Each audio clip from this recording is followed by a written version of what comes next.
Hi! Welcome to my channel. Channel 1,000 సబ్స్క్రైబర్స్‌ని reach అయింది.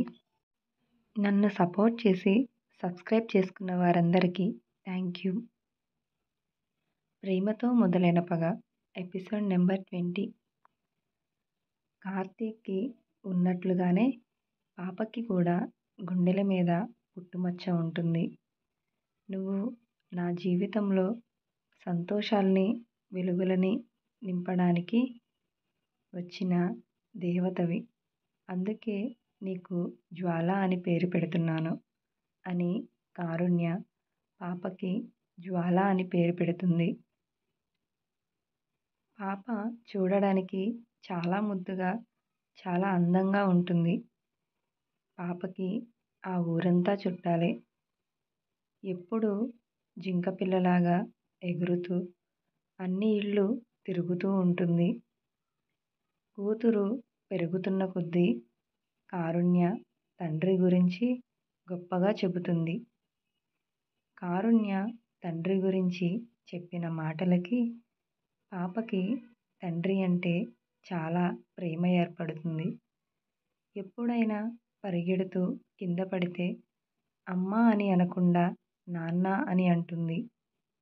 ఎవరైనా తండ్రి గురించి తప్పుగా మాట్లాడితే మాత్రం ఊరుకునేది కాదు. అందరూ కారుణ్యతో మీ పాపకి నీ పోలికలు రాలేదు. నువ్వు చాలా నెమ్మదిగా అమాయకురాల్లా ఉంటావు. కానీ నీ కూతురు మాత్రం చాలా తెలివైనది, గడుచిది. అన్నీ తండ్రి పోలికలే అనుకుంటా అని అంటారు. కార్తీక్‌ని పాపలో చూసుకుంటూ స్కూల్‌కి కూడా పాపని తీసుకెళ్తూ ఉండేది. అలా పాపకి 3 సంవత్సరాలు వస్తాయి.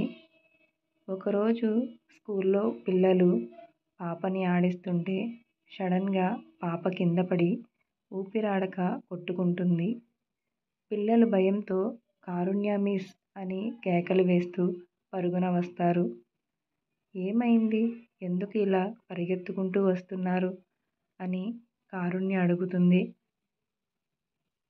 అప్పుడు పిల్లలు పాపని ఆడిస్తుంటే సడన్‌గా పాప కింద పడిపోయి గిలగిలా కొట్టుకుంటుంది మిస్ అని చెప్తారు.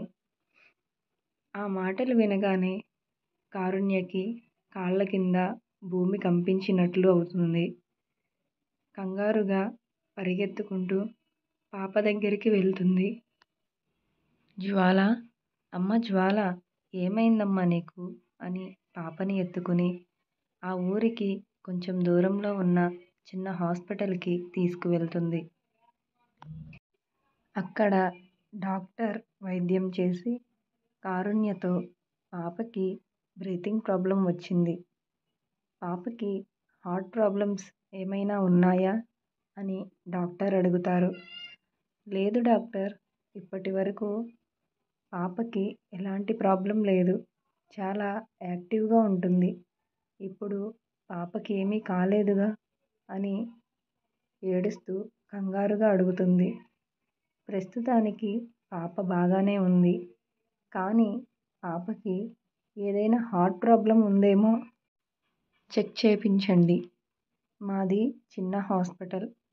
హార్ట్ టెస్ట్ చేసే పరికరాలు మా దగ్గర లేవు.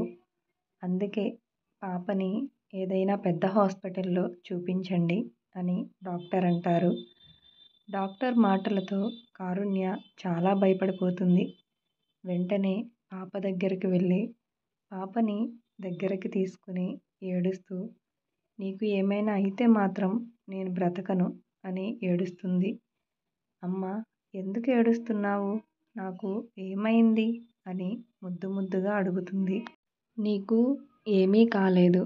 నేను ఉండగా నీకు ఏమీ కానివ్వను అని కారుణ్య పాపని గట్టిగా పట్టుకుని ఏడుస్తుంది. వెంటనే డాక్టర్ చైతన్యకి ఫోన్ చేస్తుంది.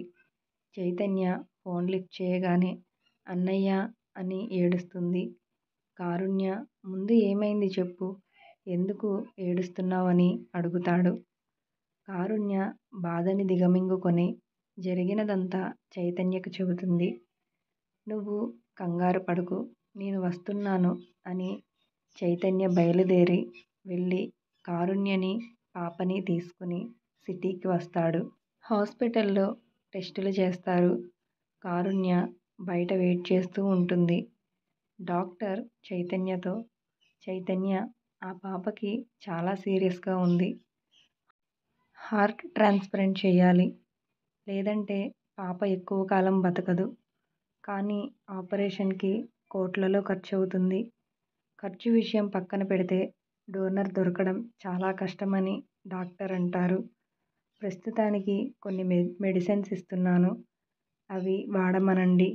డబ్బులు రెడీ అంటే డోనర్ కోసం ట్రై చేద్దాం అని డాక్టర్ చెప్తాడు. చైతన్య బయట కూర్చుని ఉన్న కారుణ్య దగ్గరికి వస్తాడు. వచ్చావా అన్నయ్య? నీకోసమే చూస్తున్నా. పాపకి ప్రాబ్లం ఏమీ లేదు కదా? అంతా బాగానే ఉందిగా అని అడుగుతుంది. చైతన్య కన్నీళ్లు పెడుతూ డాక్టర్ చెప్పినదంతా కారుణ్యకి చెప్తాడు. చైతన్య చెప్పగానే కారుణ్య గుండెలు పగిలేలా ఏడుస్తుంది. లేదు, అలా జరగదు. పాప నా నుంచి దూరం అవ్వదు. మీరందరూ ఎందుకు నన్ను భయపెడుతున్నారు? నేను ఉండగా పాపని నా నుంచి ఎవరు తీసుకెళ్తారు? అయినా చనిపోవడం ఏంటి అని పిచ్చి పట్టిన దానిలా ఏడుస్తుంది. కారుణ్య, కంగారు పడకు. నీకు స్ట్రెస్ ఎక్కువ అయ్యేలా ఉంది.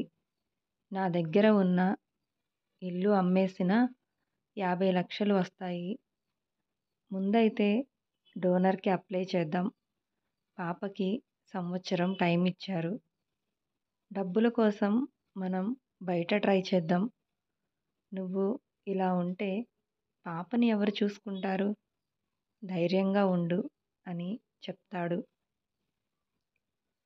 కారుణ్య బాధను తట్టుకోలేక, పాపకి ఏమైనా అయితే నేను కూడా చచ్చిపోతాను.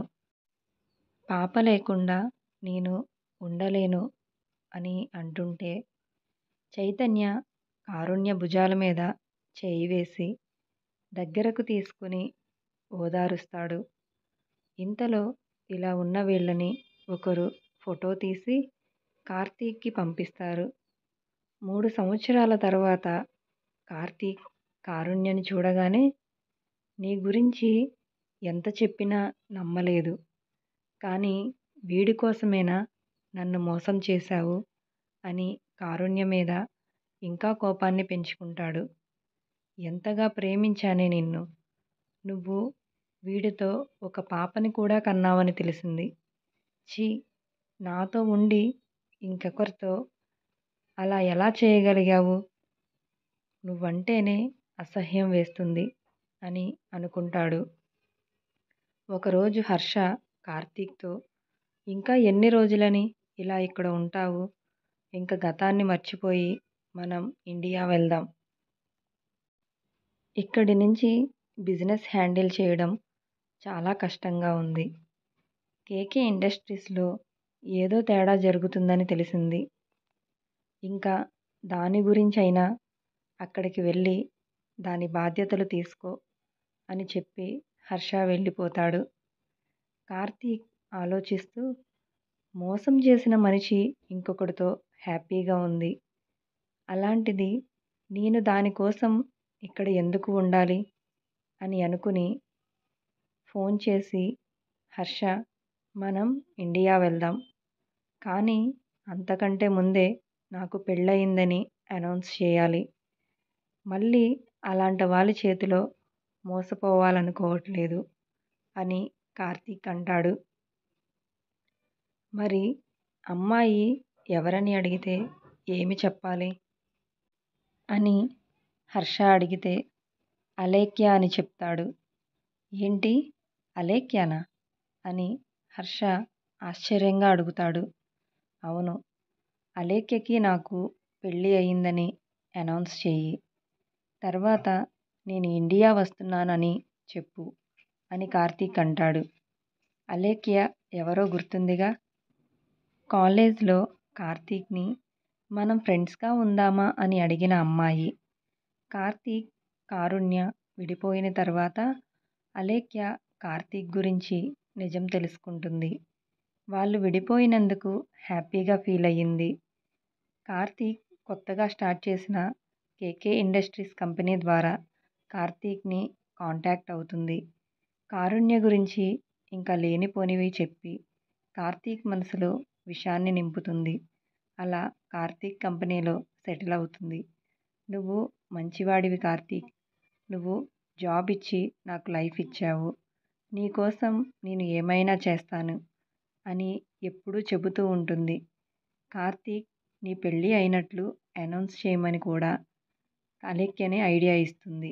ఒక ఫ్రెండ్గా నీకోసం ఏమైనా చేస్తాను. కావాలంటే నీ భార్యగా నాటకమాడమన్నా ఆడతాను. ఎలాగో ప్రేమ, పెళ్ళి అలాంటిది నాకు ఇష్టం లేదు. జీవితాంతం ఇలాగే ఉండిపోవాలనుకుంటున్నాను. అందుకే నీకు హెల్ప్ చేస్తాను అని చెప్పి కార్తీక్ని కన్విన్స్ చేస్తుంది. తర్వాత రోజు ఉదయం న్యూస్ ఛానల్స్ అన్నింటిలో ది గ్రేట్ కార్తీక్ మెహ్రా పెళ్లి చేసుకున్నాడు.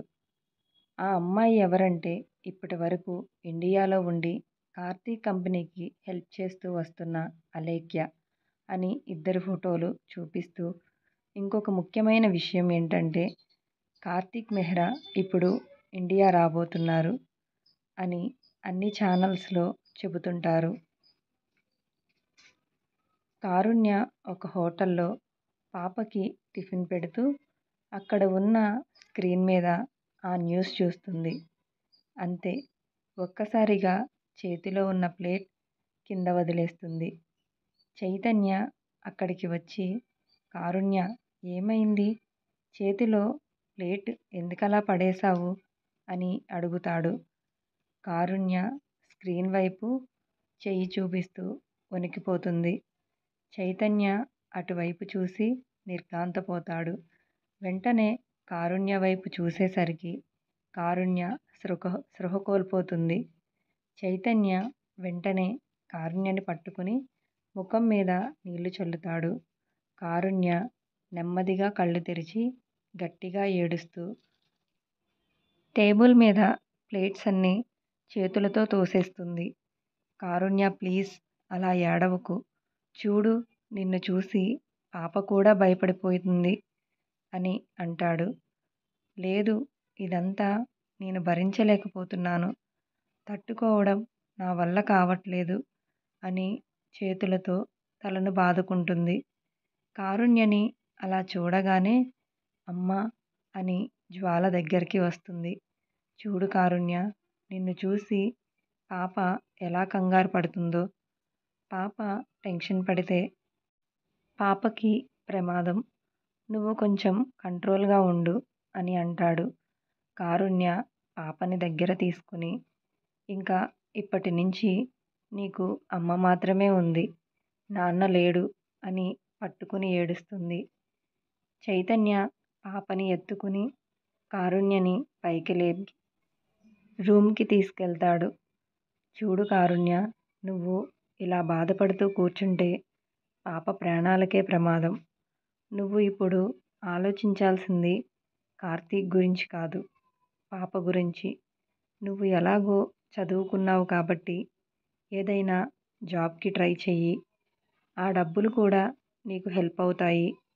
ఇంకొక విషయం, మీ అమ్మకి పూర్తిగా నయమయ్యింది. ఇప్పుడు మీ అమ్మని ఇంటికి తీసుకువెళ్ళొచ్చు అని చెప్తాడు. చెడు వార్తలలో ఇదొక్కటైనా మంచి వార్త చెప్పావు అని తల్లిని చూడడానికి వెళుతుంది. ముఖమంతా పీక్కుపోయి మనిషి పూర్తిగా తగ్గిపోయి నిస్సహాయంగా నడిచి వస్తున్న కారుణ్యని చూసి సావిత్రి కూతుర్ని హత్తుకుని అమ్మా, నిన్ను ఇలా చూడడానికేనా నన్ను మామూలు మనిషిని చేపించావు అని ఏడుస్తుంది. కారుణ్య భయపడకమ్మా, పాపకి ఏమీ కాదు, నాకు నయమయ్యిందిగా, పాపని ఇంక నేను చూసుకుంటాను. నువ్వు ఏదైనా జాబ్ చెయ్యి అని ధైర్యం చెబుతుంది. వెనక నుంచి తొంగి చూస్తున్న జ్వాలని చూసి అమ్మా ఇటురా, నేను మీ అమ్మమ్మని అని తనని దగ్గరకు తీసుకుని ముద్దు చేస్తుంది. కార్తీక్, కారుణ్య ఎలాంటి పరిస్థితుల్లో ఎదురుపడతారు? కారుణ్యని చూసిన కార్తీక్ ఏమి చేస్తాడు? ఇలాంటి మరిన్ని ఇంట్రెస్టింగ్ ఎపిసోడ్స్ కోసం మీరు నా ఛానల్ని సబ్స్క్రైబ్ చేయండి, లైక్ చేయండి, షేర్ చేయండి. ప్లీజ్ స్టోరీ కనుక మీకు నచ్చితే కామెంట్ చేయండి. Thank you.